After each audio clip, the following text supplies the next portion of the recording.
মৰমৰ অকণিহঁত মই গীতিমা দাসে তোমালোক সকলোকে এই কক্ষাৰ আন এটি নতুন ভিডিঅ'লৈ স্বাগতম জনালো।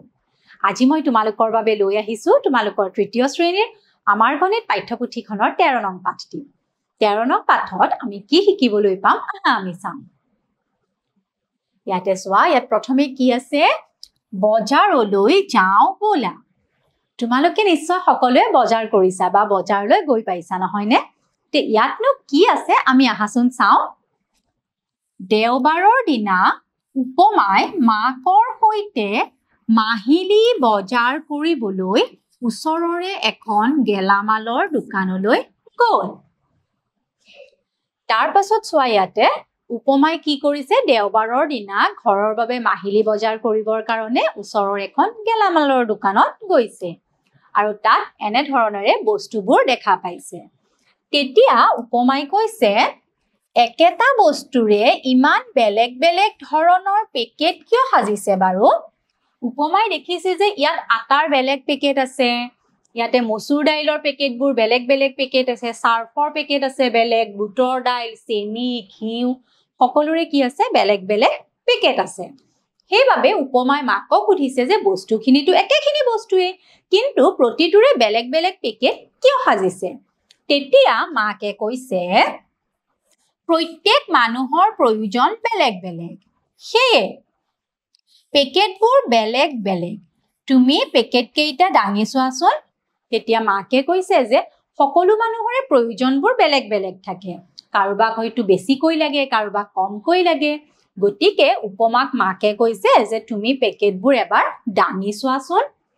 তেতিয়া চোৱা, উপমাই প্ৰথমতে মচুৰ দাইলৰ পেকেটটো দাঙিছে আৰু কৈছে এইটো বৰ গধুৰ। প্ৰথম যিটো মচুৰ দালিৰ পেকেট উপমাই দাঙি ললে সেইটো তেওঁ বৰ গধুৰ পালে।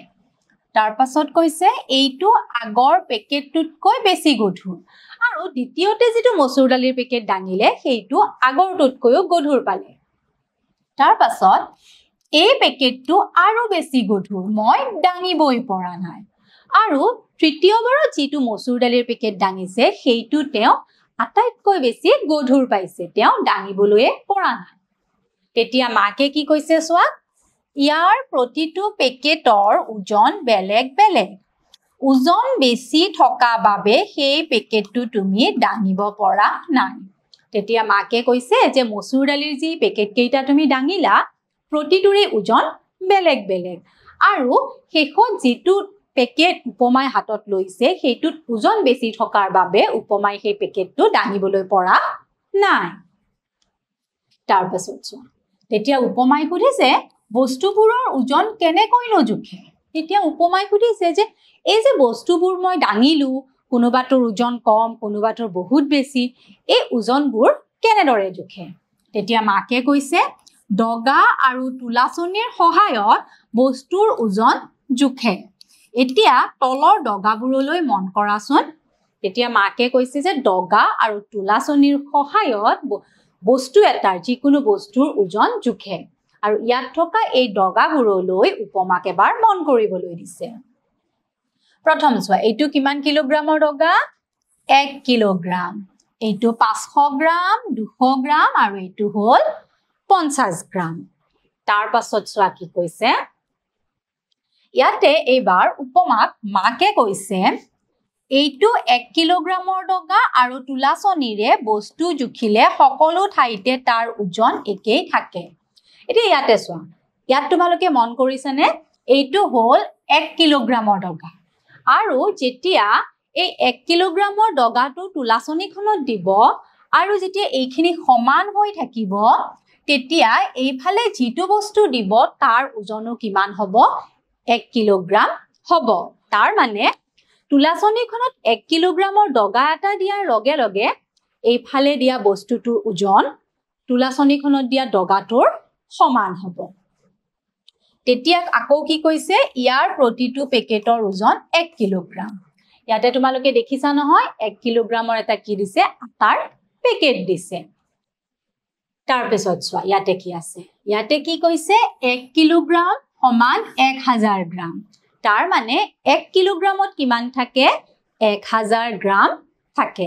এই কথাটো তোমালোকে মনত ৰাখিবা যে 1 কিলোগ্ৰাম হ'বলৈ 1000 গ্ৰাম হ'ব লাগিব তাৰ পাছত চোৱাচোন এবাৰ ইয়াতে কি কৈছে কিলোগ্ৰামক চমুকৈ কিগ্ৰা বুলিও কোৱা হয় কিলোগ্ৰাম ইয়াতে দেখিছা নহয় কিলোগ্ৰাম এই কিলোগ্ৰামটোক চমুকৈ কি বুলি কোৱা হয় কিগ্ৰা যেনেকে আগতে আমি কি পাইছিলো মিটাৰটোক মি বুলি কোৱা হয় সেন্টিমিটাৰক সেমি মিলিলিটাৰক কয় মিলি ঠিক সেইদৰে কিলোগ্ৰামক চমুকৈ কিগ্ৰা বুলি কোৱা হয় এতিয়া পেকেট কেইটালৈ মন কৰাচোন এতিয়া কি কৰিব লাগিব ইয়াতে যে দিয়া হৈ আছে পেকেটবোৰ সেই পেকেটবোৰলৈ মন কৰিব লাগিব প্ৰথমতে চোৱা এইটো এটা কি নিমখৰ পেকেট আৰু ইয়াতে কিমান লিখা আছে ইয়া 1 কিলোগ্ৰাম এইটো আটাৰ পেকেট আৰু ইয়াতেও আছে কিমান 1 কিলোগ্ৰাম প্ৰতিটো পেকেটতে বস্তুবোৰৰ ওজন লিখি থোৱা থাকে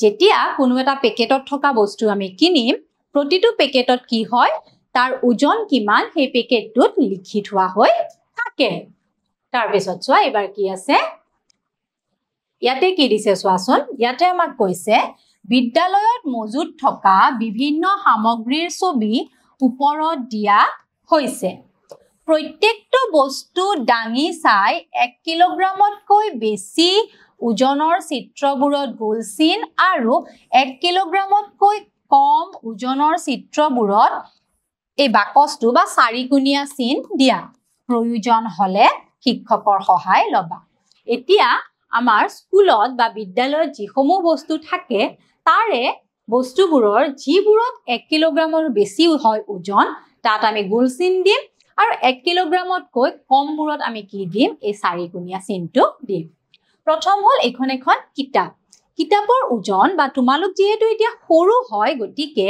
কিতাপৰ ওজন 1 কিলোগ্ৰামতকৈ বেছি নহয় গতিকে ইয়াত আমি কি চিন দিম এইটো পেন্সিল বক্স ইউ কি হয় 1 কিলোগ্ৰামতকৈ কম এইটো হল বেল তোমালোকৰ যে স্কুল ছুটিৰ সময়ত বা কোনো এটা পিৰিয়ড সমাপ্ত হোৱাৰ সময়ত বেল দিয়ে এইটো হল বেল আৰু ইয়াত কি হয় 1 কিলোগ্ৰাম ওজন থাকে গতিকে আমি ইয়াত কি দিলো গোল দিলো কলমটোত আমি চাৰিকোণীয়া দিলো মগটো যেহেতু 1 কিলোগ্ৰামতকৈ কম থাকে সেইবাবে আমি চাৰিকোণীয়া চিন দিলো এটো ডাষ্টবিনটোত আমি যেতিয়া ডাষ্টবিন এটা আমি চাম ডাষ্টবিনটো যদি ভৰ্তি হৈ যায় বস্তুৰে তেতিয়া হয়তো 1 কিলোগ্ৰামতকৈ ডাষ্টবিনটোৰ ওজন বেছি হ'ব পাৰে কিন্তু ইয়াতে আমি দেখিছো এইটো এটা খালি ডাষ্টবিন সেইবাবে ইয়াৰ ওজন 1 কিলোগ্ৰামতকৈ বেছি নহয় সেইবাবে ইয়াত আমি চাৰিকোণীয়া চিন দিলো স্কুল বেগটোৰ ওজন তোমালোকৰ যেতিয়া গুটেইখিনি কিতাপ পত্ৰ ভৰাই লবা